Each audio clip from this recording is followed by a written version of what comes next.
Chers frères et sœurs, le dimanche 23 mars 2025, une foule de 3000 fidèles s'est rassemblée devant le polyclinique Gemelli, dans un silence seulement troublé par les prières et les chants. Puis, au 10e étage, un balcon s'anime. Le pape François apparaît, fragile dans un fauteuil roulant, le visage marqué par 38 jours de lutte contre la pneumonie. Et pourtant, il lève le pouce, esquisse un léger sourire et murmure « Merci à tous ».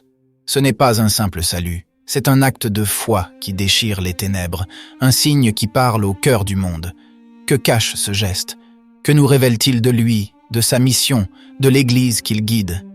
Aujourd'hui, entrons dans le mystère de cette apparition et analysons ses gestes, ses paroles, son vêtement, sa souffrance, pour découvrir un pape qui, même sur la croix, accomplit un geste émouvant envers la Vierge. Préparez-vous. Ce n'est pas seulement l'histoire d'un homme, mais le témoignage vivant d'un pasteur qui nous appelle à regarder plus loin vers le Christ ressuscité. Commençons par ce qui est visible, car c'est à travers les signes que Dieu nous parle souvent. Le 23 mars 2025, le pape François se montre au balcon du Gemelli pour l'Angélus, quelques heures avant de quitter l'hôpital et de retourner au Vatican. Les images diffusées par Vatican Media et les médias internationaux nous montrent un pontife éprouvé, mais non brisé. Assis dans un fauteuil roulant, il porte la soutane blanche et la calotte, symbole de sa charge pétrinienne. Aucun vêtement d'hôpital, aucun signe extérieur ne le réduit à un simple patient. François choisit de se présenter comme pape, même dans la fragilité.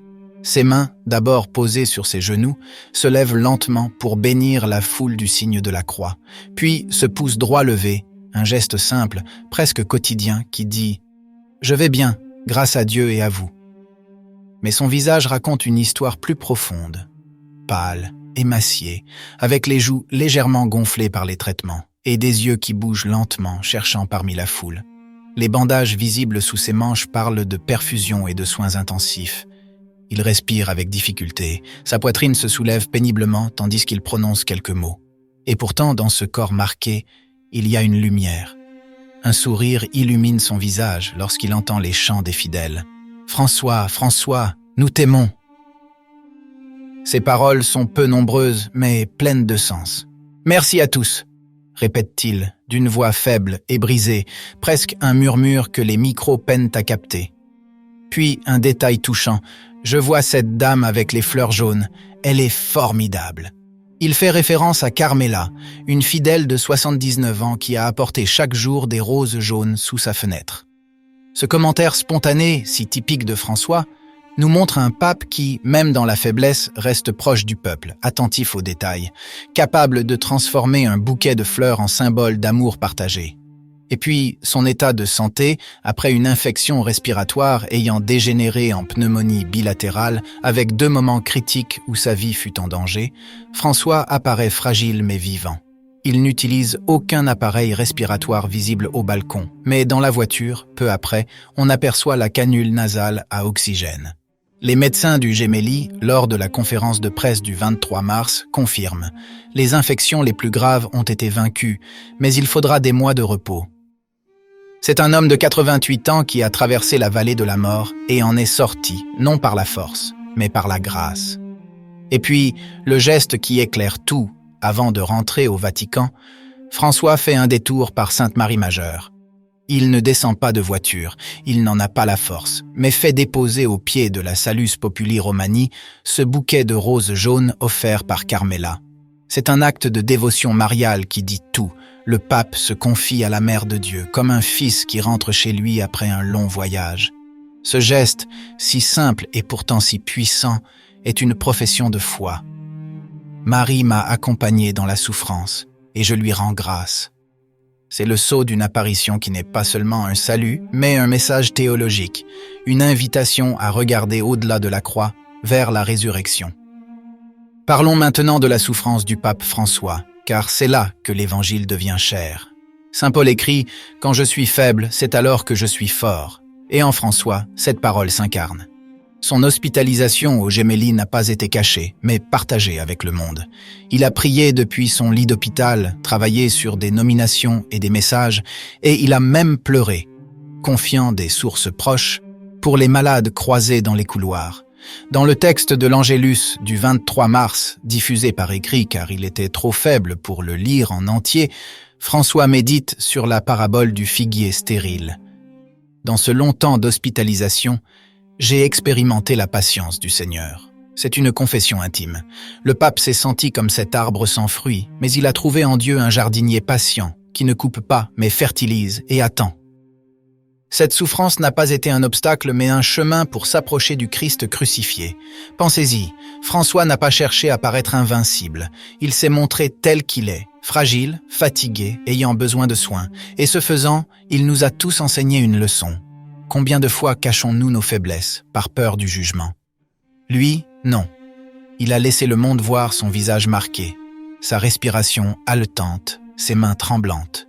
Et ce faisant, il a rappelé à l'Église que la croix n'est pas un obstacle, mais le cœur de la foi. Comme le dit le cardinal Zuppi, sa souffrance est un message sur la manière de l'affronter, en chrétien. François nous enseigne que la douleur offerte à Dieu devient témoignage. Ce n'est pas un hasard si des milliers de malades ont écrit sur les réseaux sociaux « Très Saint-Père, je vous comprends, je suis avec vous ». Sa faiblesse est devenue un pont, une étreinte pour ceux qui souffrent. Mais que signifie tout cela pour l'Église? L'hospitalisation de François a fait trembler bien des cœurs, et les rumeurs d'une possible renonciation n'ont pas manqué. Pendant ces semaines, certains médias ont évoqué un conclave imminent, rappelant le précédent de Benoît XVI. On a dit qu'un pape aussi fragile pourrait choisir de démissionner, laissant la barre à des mains plus jeunes. Ces spéculations ont pris une telle ampleur que le bureau de presse du Vatican a dû les démentir officiellement. Le pape va mieux et reprendra bientôt son ministère. L'apparition du 23 mars et son retour à la maison Sainte-Marthe ont momentanément fait taire ces rumeurs. François a choisi de rester, de lutter, de continuer à guider l'Église malgré son corps affaibli. Et pourtant, l'avenir reste incertain. Les médecins recommandent 2 mois de repos et son pontificat devra s'adapter.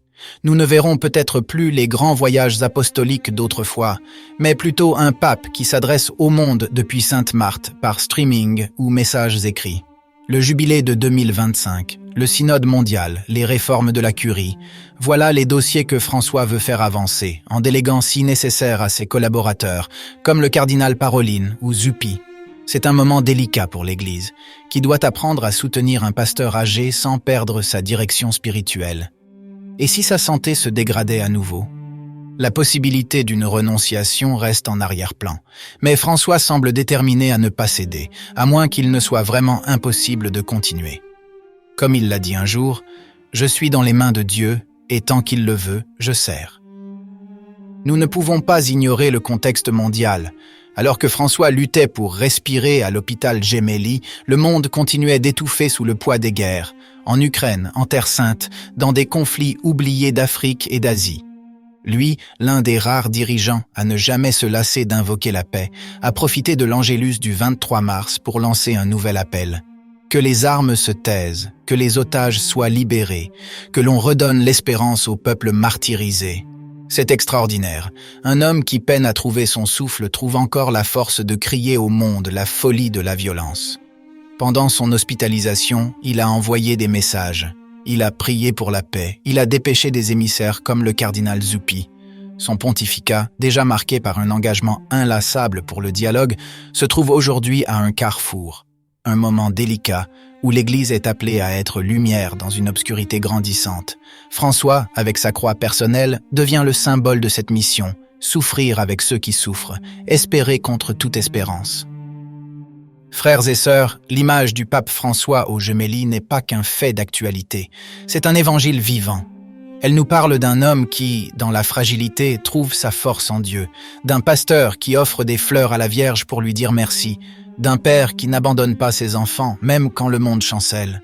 Sa souffrance fait écho à la nôtre, sa foi nous met au défi de croire davantage, sa paix nous pousse à la construire. L'Église entre dans un temps d'épreuve mais aussi de grâce. Et nous, que pouvons-nous faire? Prier pour François, le soutenir avec notre amour, l'imiter en portant nos croix avec confiance. Je vous invite maintenant à un geste concret. Laissez un commentaire ci-dessous avec une prière pour le pape et pour l'Église. Allumez une bougie chez vous. Unissez-vous à sa mission de paix. Car, Comme nous l'a enseigné ce pouce levé, ensemble, nous sommes plus forts. Que le Seigneur le bénisse, le garde et nous guide tous avec lui vers la Pâque éternelle. Faites-nous savoir en commentaire ce que vous en pensez, ce que vous avez ressenti. Et n'oubliez pas de vous abonner à la chaîne pour ne pas manquer les prochaines vidéos et faire partie de cette communauté de foi. Que Dieu nous bénisse tous.